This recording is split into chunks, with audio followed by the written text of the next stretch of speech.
Hello everyone, स्वागत है आपका अपने यूट्यूब चैनल पर। अगर चैनल पर नए हैं तो प्लीज़ चैनल को ज़रूर सब्सक्राइब करें। तो देखो, जो भी नए व्यूअर्स हैं या नए बच्चे तैयारी कर रहे हैं तो मैं तो उनसे बस यही कहूँगी कि डीप स्टडी करें, अपनी कॉन्सेप्ट क्लियर रखें तो आपका एग्ज़ाम रुकेगा नहीं। ऐसा नहीं है कि आप मतलब वन लाइनर फैक्ट पढ़ के आप कोई भी एग्ज़ाम निकाल लें, तो ऐसे एग्ज़ाम निकलने वाला है नहीं। बहुत से बच्चे यही गलती करते हैं। और मेरे टेलीग्राम लिंक पर ज्वाइन हो जाइए, मैं आपको ये PDF नोट्स प्रोवाइड करा दूँगी। मेरे नोट्स ऑनलाइन कोचिंग के नोट्स हैं और ऑफलाइन कोचिंग के नोट्स हैं, तो मैं ये आप लोगों को प्रोवाइड करा दूँगी टेलीग्राम पर, तो वहाँ जाकर ज्वाइन हो जाइए, ठीक है। तो देखो, आपको पता है मैं जो उत्तराखंड के महान व्यक्तित्व हैं उनके 3 वीडियो ऑलरेडी अपलोड कर चुकी हूँ। अगर आपने जाकर नहीं देखा है तो प्लीज़ जाकर देख लीजिए, आपको ज़रूर हेल्प मिलेगी उनसे। और जो आज हम डिस्कस करेंगे, हरगोविंद पंत जी के बारे में डिस्कस करेंगे।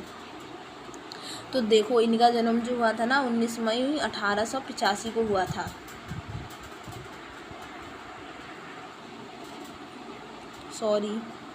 इनका जो जन्म हुआ था 19 मई 1885 को हुआ था। कहाँ? चितई, जो कि अल्मोड़ा में स्थित है, एक गाँव है। इन्होंने इलाहाबाद के मियो कॉलेज में वकालत की डिग्री प्राप्त की। कहाँ? इलाहाबाद के मियो कॉलेज में। जब उसे इलाहाबाद बोला जाता था, अब प्रयागराज बन गया है। तो देखो, जब इनकी डिग्री इन्होंने प्राप्त कर ली तो ये क्या हुआ, कानून की प्रैक्टिस करने के लिए रानीखेत आए, अल्मोड़ा। तो यहाँ इन्होंने समाज में चल रही गलत कुप्रथा एवं अंग्रेजों के अत्याचार के खिलाफ आवाज़ उठाई, ठीक है। 1916 ईस्वी में कुमाऊं परिषद में महत्वपूर्ण योगदान दिया। कुमाऊं में कुलीन ब्राह्मणों द्वारा हल न चलाने की कुप्रथा को इन्होंने 1928 को तोड़ाकर क्वेश्चन ऐसे बनता है कि कुमाऊं में कुलीन ब्राह्मणों द्वारा हल न चलाने की प्रथा को कौन सी ईस्वी में तोड़ा गया, तो आप डेट याद रखिए और किसके द्वारा तोड़ा गया। तो देखो, हरगोविंद पंत द्वारा तोड़ा गया। कब तोड़ा गया? 1928 में, ठीक है। स्वतंत्र आंदोलन में ये 3 बार जेल गए। कितनी बार? 3 बार। इन्हें अल्मोड़ा कांग्रेस की रीढ़ कहा जाता है। अगर क्वेश्चन आता है कि अल्मोड़ा कांग्रेस की रीढ़ किसे कहा जाता है, तो हरगोविंद जी को कहा जाता है। स्वतंत्र भारत छोड़ो आंदोलन हो रहा था, उस दौरान सबसे पहले इन्हें नज़रबंद किया गया था, याद रखेंगे आप। और जो इनकी मृत्यु जो हुई है 1977 में हुई है, ठीक है। तो ये तो था हरगोविंद पंत जी के बारे में। अब नेक्स्ट बात करेंगे हम खुशीराम आर्य जी के बारे में। देखो, ये इसे जो महान व्यक्तित्व का जब हमारा टॉपिक चल रहा है तो इसका ये 4th पार्ट है, ठीक है। खुशीराम आर्य, तो देखो इनका जो जन्म हुआ 13 दिसंबर 1886 को हुआ। कब? 1886, ठीक है। तो ये आर्य समाज की विचारधारा वाले व्यक्तित्व व दलितों में व्याप्त जो गलत कुप्रथाओं की समाप्ति के लिए इन्होंने, जो गलत कुप्रथाएं चल रही थी आर्य समाज में, उसके लिए इन्होंने प्रयास किए। इन्होंने शिल्पकार सुधारणी सभा का गठन किया। कौन सी? शिल्पकार सुधारणी सभा का गठन किया। दलितों को शिल्पकार नाम किसने दिया? खुशीराम आर्य जी ने, याद रखेंगे आप, इम्पोर्टेंट पॉइंट है, ठीक है। देखिए, इसमें याद रखने वाली चीज़ क्या है, एक तो ये इम्पोर्टेंट है, शिल्पकार सुधारणी सभा का गठन किसने किया? खुशीराम आर्य जी ने किया, ठीक है, याद रखिएगा। देखो, बलदेव आर्य, इनके बारे में पढ़ेंगे तो इनका जो जन्म हुआ 1912 को हुआ, याद रखेंगे, पौड़ी में हुआ इनका जन्म। सर्वाधिक लंबी अवधि तक विधायक और मंत्री पद को सुशोभित करने वाले उत्तराखंड के पहले विधायक हैं ये। कौन? बलदेव आर्य जी, याद रखिएगा, इम्पोर्टेंट है। अब बात करेंगे हम गोविंद बल्लभ पंत जी के बारे में।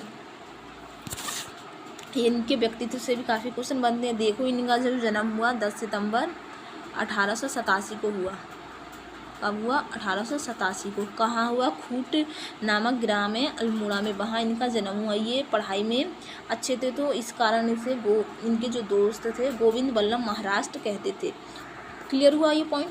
अब देखिए नेक्स्ट पॉइंट की बात करें तो जो पंडित जवाहरलाल नेहरू थे ना, इन्हें इन्होंने इन्हें हिमालय पुत्र की उपाधि दी थी।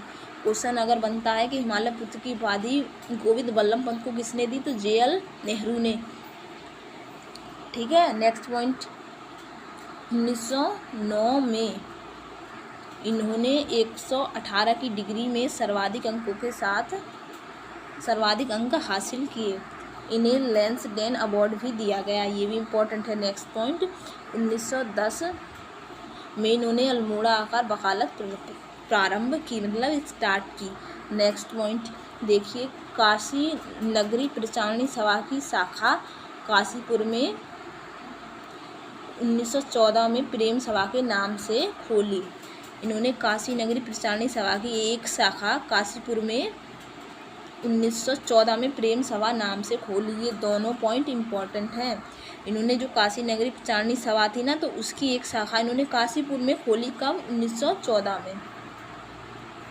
याद रखिएगा, क्वेश्चन ये आता है, कई बार रिपीट हो चुका है, तो इम्पोर्टेंट है एग्जाम के पॉइंट ऑफ व्यू से। ठीक है, अब नेक्स्ट देखो, नेक्स्ट पॉइंट, 1916 में कुमाऊं परिषद में इन्होंने योगदान दिया। और अब बात करें नेक्स्ट पॉइंट की, 1923 में SWAR पार्टी थी कोई, ये SWAR पार्टी के टिकट पर नैनीताल जिले में विधान परिषद संयुक्त प्रांत के ये सदस्य निर्वाचित हुए। बात करें नेक्स्ट पॉइंट की, देखिए 1928 में लखनऊ में इन्होंने सिमन कमिश्नर के विरुद्ध प्रदर्शन चल रहा था, तो इन्होंने क्या किया, नेहरू जी के प्राणों की रक्षा की, मतलब उनके जीवन की रक्षा की। ठीक है, नोट, अखिल भारतीय संसद बोर्ड के ये अध्यक्ष बने थे 1934 में, कब, 1934 में। ठीक है, ये यूपी के फर्स्ट CM थे, याद रखिएगा। अगर क्वेश्चन आता है कि यूपी के फर्स्ट CM कौन थे जो उत्तराखंड से जिनका ताल्लुक है, तो वो थे गोविंद बल्लभ पंत जी। इसके पश्चात ये गवर्नमेंट में होम मिनिस्टर भी बने। ठीक है, 26 जनवरी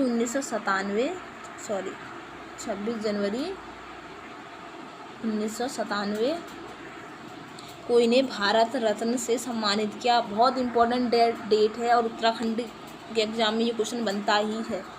26 जनवरी 1997 को गोविंद जी को भारत रत्न से सम्मानित किया गया उनके उत्कृष्ट कार्य के लिए। ठीक है, और जो उनकी डेथ हुई 7 मार्च 1961 को उनकी डेथ हुई। उम्मीद है आपके पॉइंट क्लियर हो रहे होंगे। ठीक है, मोहन सिंह मेहता, देखो तो जो मोहन सिंह मेहता थे ना डियर, तो ये इनका जो जन्म हुआ था 1897 को इनका जन्म हुआ था बागेश्वर में। स्वराज पार्टी के लिए इन्होंने जन जागरण के लिए महत्वपूर्ण भूमिका उठाई, मतलब अपने स्वयं के राज के लिए इन्होंने जन जागरण करने के लिए महत्वपूर्ण भूमिका निभाई। यूके से जेल जाने वाले फर्स्ट स्वतंत्रता संग्राम सेनानी मोहन सिंह मेहता थे, मतलब उत्तराखंड से जेल जाने वाले प्रथम। तो देखो ये तो था मोहन सिंह मेहता के बारे में। अब बात करेंगे इंद्र सिंह नियाल जी के बारे में। तो देखो इनका जो जन्म हुआ था ना, वो 1902 को अल्मोड़ा में हुआ था। ठीक है, तो 1932 में ये अल्मोड़ा में आयोजित कुमा युवा सम्मेलन हुआ, तो उसमें ये अध्यक्ष निर्वाचित हुए। ठीक है, उसके बाद भारत छोड़ो आंदोलन में नव युवकों पर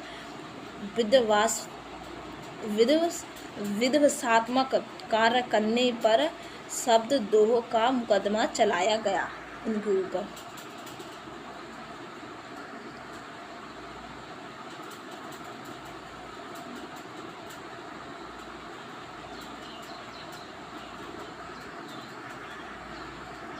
इन्होंने स्वतंत्रता संग्राम में कुमाऊं का योगदान नामक पुस्तक 1973 में लिखी। कुमाऊं का योगदान, स्वतंत्रता संग्राम में कुमाऊं का कितना योगदान रहा उस पर इन्होंने पुस्तक लिखी, कब, 1973 में। ठीक है, अब जो नेक्स्ट व्यक्ति हैं महावीर त्यागी, इनके बारे में डिस्कस करते हैं। देखिए, संपूर्ण स्वतंत्रता संग्राम में 11 बार, कितनी 11 बार जेल गए और जीवन का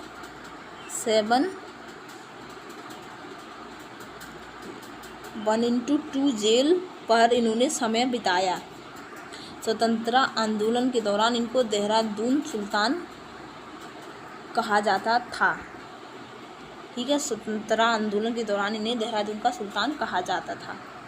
तो देखो ये तो था इनके बारे में। अब नेक्स्ट जो व्यक्ति हैं हम पढ़ेंगे नरेंद्र दत्त तिवारी, जिनकी शॉर्ट में बोला जाता है ND तिवारी जी।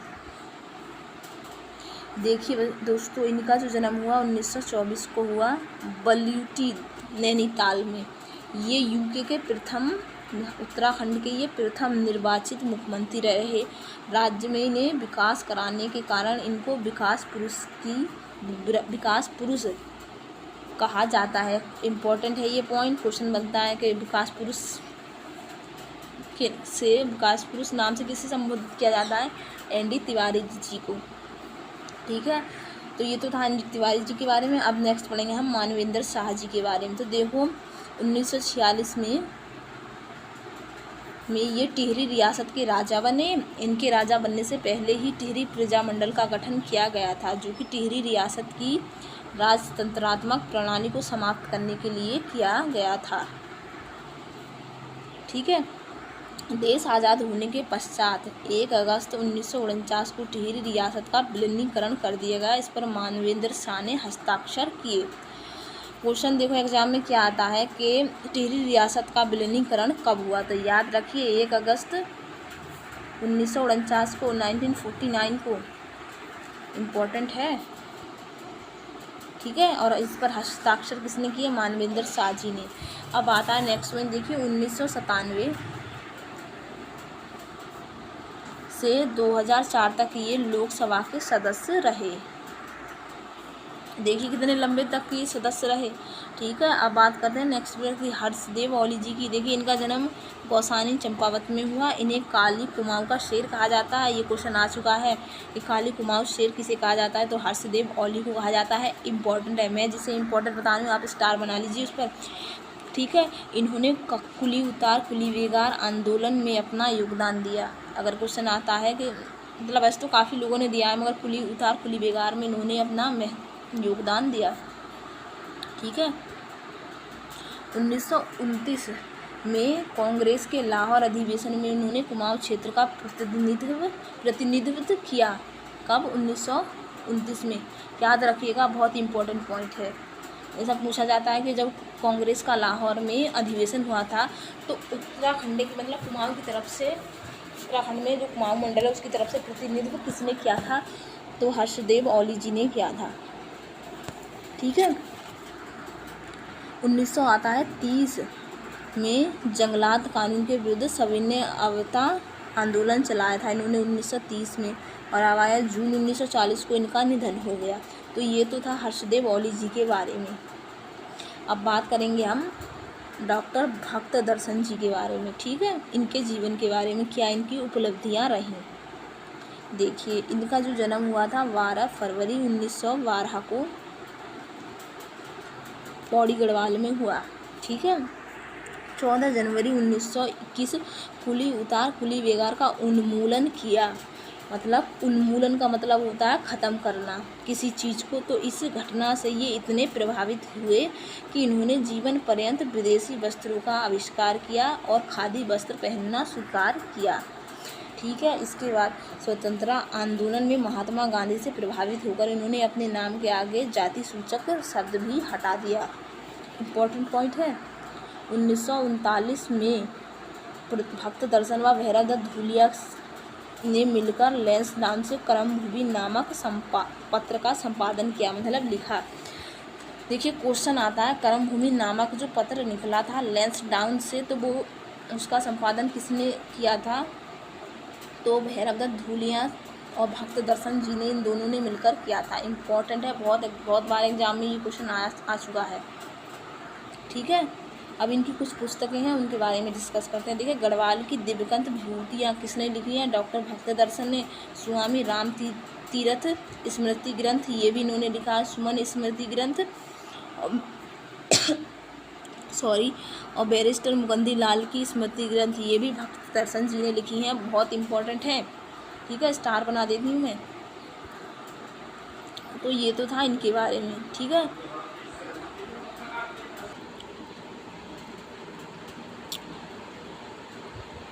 तो इस वीडियो को यहीं एंड करते हैं, बाकी एक पार्ट और आएगा, एक पार्ट में ये टॉपिक ख़त्म। उम्मीद है आपको वीडियो अच्छी लगी होगी। चैनल को ज़रूर सब्सक्राइब करें, बाकी शेयर भी कर दें। Stay tune, thank you.